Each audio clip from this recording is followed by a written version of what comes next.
नमस्कार दोस्तों, आपका स्वागत है हमारे YouTube चैनल पर। अगर आपने अब तक हमारे चैनल को सब्सक्राइब नहीं किया तो सब्सक्राइब कर लें। आज मैं आपके लिए कहानी लेके आई हूँ, एक चिट्ठी भगवान को। रोहित अपने घर के बाहर खेल रहा था। उसकी माँ कमला आज काम पर नहीं गई थी। वह घर पर ही बिस्तर पर लेटी थी। कमला, रोहित कहाँ है बेटा, इधर आ। रोहित माँ की आवाज़ सुनकर दौड़कर माँ के पास आया। रोहित बोला, क्या हुआ माँ? कमला ने कहा, बेटा ज़रा सा पानी दे दे पीने के लिए और जा कुसुम चाची को बुला ला।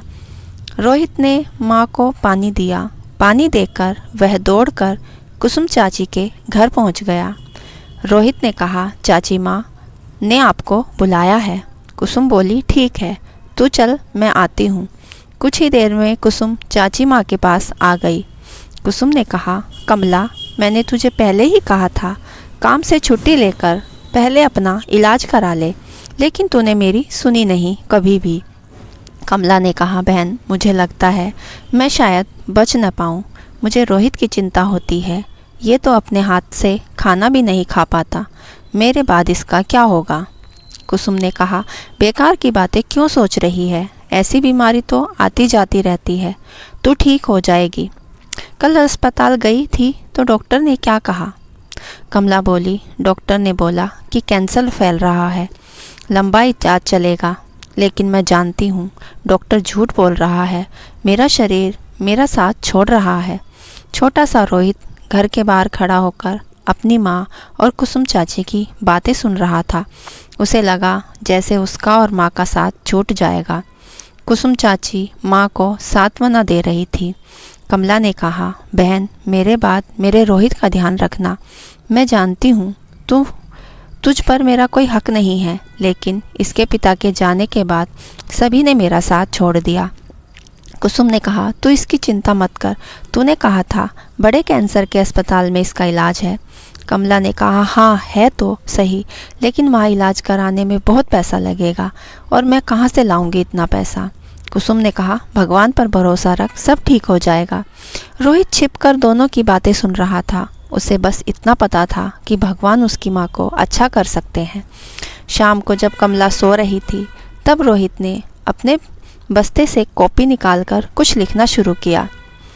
भगवान जी, मेरी माँ को कैंसर है, उसकी बीमारी ठीक कर दो, नहीं तो पैसे भेज दो जिससे बड़े अस्पताल में इलाज हो जाएगा।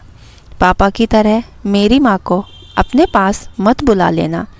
भूल न जाना, मेरा घर बड़े हनुमान जी के मंदिर के पीछे वाली गली में 3 नंबर का है। आपका रोहित। चिट्ठी लिखकर रोहित ने अपने बस्ते में रख ली।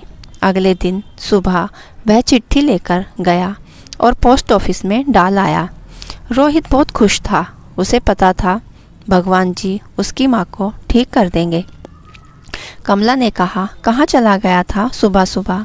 रोहित ने कहा, कहीं नहीं माँ, बस घर के बाहर ही खेल रहा था। रोहित की चिट्ठी, लिखी हुई चिट्ठी डाक से 7 छटनी के लिए पोस्ट ऑफिस पहुँच जाती है।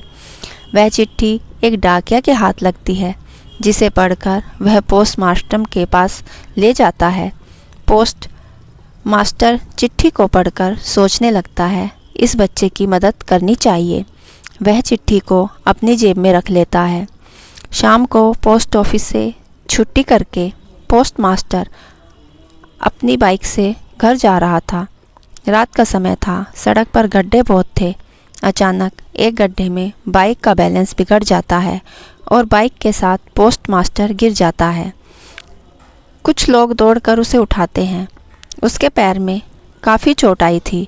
2 लोग उसे एक ऑटो में बिठाकर अस्पताल ले जाते हैं। वहाँ तक जाते जाते वह बेहोश हो जाता है। अस्पताल के सबसे सीनियर डॉक्टर गिरधारी जी उस समय ड्यूटी पर थे। वे पोस्ट मास्टर के पैर पर प्लास्टर लगवाते हैं, उसे इंजेक्शन देते हैं। फिर वो नर्स से कहते हैं, गिरधारी जी इसे कौन लाया था? नर्स ने कहा, सर पता नहीं, कुछ लोग इसे यहाँ छोड़ गए, कह रहे थे बाइक से गिर गया है। गिरधारी जी ने कहा, ऐसा करो, आई कार्ड पर जो पता लिखा है उस पर किसी को भेजकर खबर कर दो। उसके बाद गिरधारी जी वह चिट्ठी पढ़ने लगते हैं। अगले दिन गिरधारी जी पोस्टमास्टर को देखने आते हैं। तब तक उसके घर वाले भी आ चुके होते हैं। गिरधारी जी, आप कैसे हैं? पोस्टमास्टर, ठीक हूँ डॉक्टर साहब। ये प्लास्टर कब उतरेगा? गिरधारी जी ने कहा, जल्द ही उतर जाएगा। हड्डी में फ्रैक्चर नहीं है, हल्का सा क्रैक है। इस पर वजन में डालना, 15 दिन में सही हो जाएगा। एक बात बताओ, तुम्हारी जेब में से ये चिट्ठी मिली, किसकी है ये? पोस्टमास्टर, पता नहीं, कल डाक छांटते समय एक डाकिया को मिली थी, उसने मुझे दे दी। गिरधारी जी शाम को अपने दोस्त रोशन के घर पहुंच गए। गिरधारी जी ने कहा, रोशन, मुझे एक बच्चे की चिट्ठी मिली है, क्या हम इसकी मदद कर सकते हैं?